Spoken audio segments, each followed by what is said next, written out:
Francis made this vehement appeal to combat and eradicate human trafficking in his message released on Thursday on the occasion of the 10th World Day of Prayer and Awareness Against Human Trafficking, repeating that it is never too late to take action.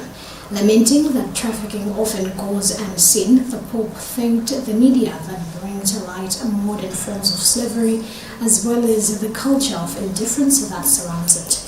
Pope Francis also thanked God for the many young people who have taken up the challenge of the day, saying their enthusiasm and commitment shows us the way, reminding us that we are called to listen, dream and act in order to counter trafficking. The Pope then urged everyone to take action to combat trafficking, appealing that at each and every level we pray fervently and work proactively for the defense of human dignity.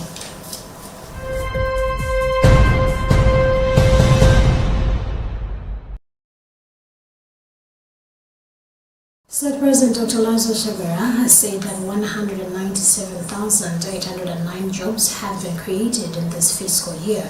Delivering his fourth State of the Nation address at Parliament earlier today, Chagwera said since voted into power in 2020, the Luntha administration has managed to create 1,358,809 jobs in different sectors of development.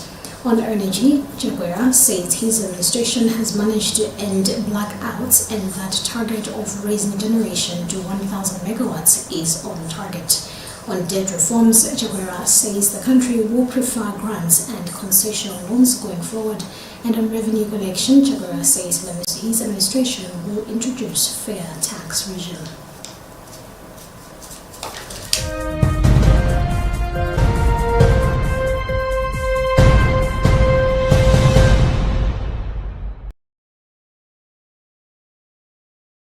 One of the country's international relations experts, Titi, has advised security agencies to ensure that the visa waiver does not compromise the country's security. The government has lifted the country's entry visa requirement for foreign nationals from about 79 countries. According to authorities, the move is aimed at boosting trade and tourism. Whilst commending the move, Titi has called for strict border law enforcement to ensure that the security of the country is not compromised.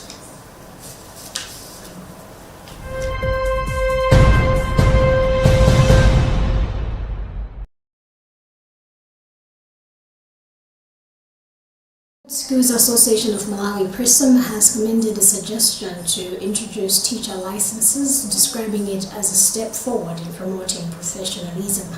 The idea, as announced by Teachers Council of Malawi, will require all teachers in the country to be licensed by July 1st, 2024 in order to operate.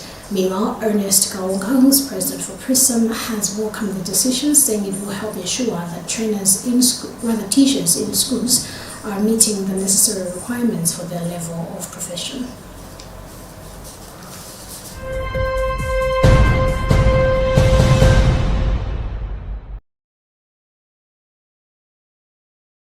In sports, Golf Union of Malawi says it will soon roll out a nationwide schools training program aimed at attracting more youth, especially girls, to join the sport.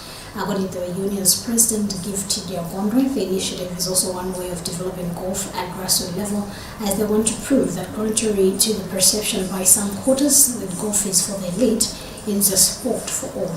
Gondre says they're planning to engage Malawi National Council of Sports on their initiative, and they will identify trainers and provide a golf bag to each school, complete with equipment.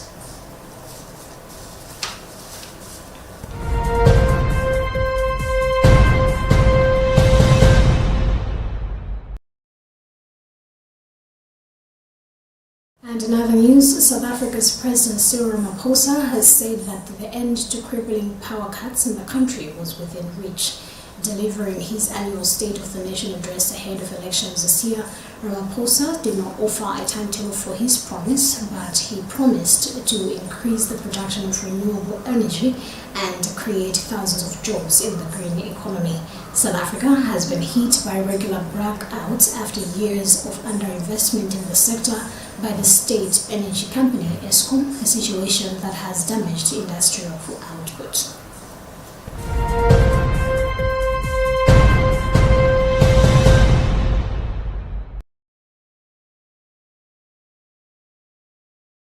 that's about what we had time for in this edition of our news updates at 2. My name is Tandy Yozamara. Good afternoon.